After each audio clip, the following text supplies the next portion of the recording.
Рухани қаламыз елбасымыздың жарлығымен облыс дәрежесіне жетті. Облысымызға жаңа басшы, іскер басшы Шөкеев мырза Түркістан облысының әкімі болып келді.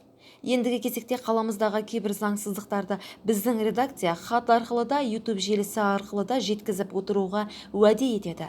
Облысымыздың жаңа басшысы Түркістан қаласында орын алып жатқан келеңсіз жағдайлардан бейхабар болар.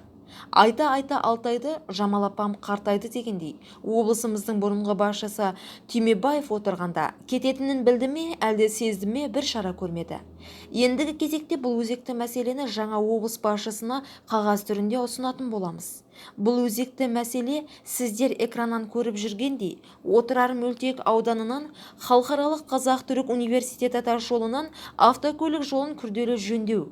Біз қалалық Нұр Отан партиясына бардық, мәслихатқа бардық. Бәрі хабарсыз. Енді сол мөлтек ауданның қалалық депутаты Кенжеев Алтынбектен сұхбат алдық. Назарларыңызға ұсынамыз. Кеше көрдім мен нелеріңізді, кеше емес, осы 2-3 күннің көлемінде жаңа қайта шығып жатқан материалдарыңызды.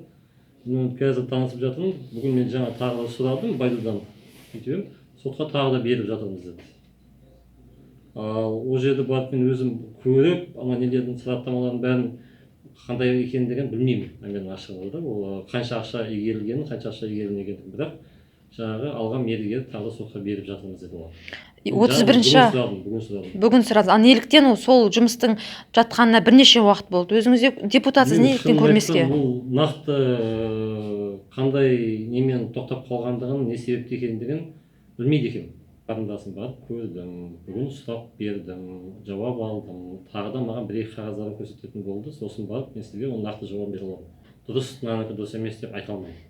Алтынбек аға, енді міндетті түрде бұның бәрін журналистер араласып YouTube-қа шықпайынша талқыланбай ма? Енді сіз депутатсыз. Енді оны өзінің құзыретті органдары ғой жауап беретін. Не үшін ондай кетіп жатыр? Оның үстіне маған ол туралы сол жерде осындай не туралы болмай жатқандығы туралы, созып жатқандығы туралы маған ондай ешқандай не түскен жоқ. Дәл маған. Сондықтан да мен қазір оны кеше сіздердің каналдарыңыздан көрдім, бүгін сұрақ қойдым. Дәл осы мәселеге байланысты. Қазір енді мен осы жаңағы жол несінің бөлімінің басшысы Байду мырза маған айтты, осы 1-2 күнде мен сізге қағаздарды көрсетемін, себебі біз қазір сотқа беріп жатырмыз, дайындалып жатырмыз деді.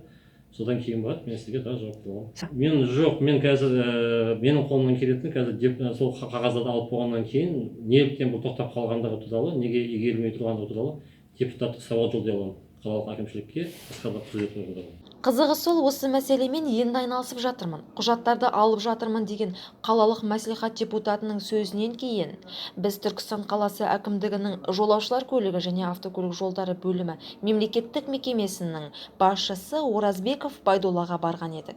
Ол кісінің жауабын назарларыңызға ұсынамыз.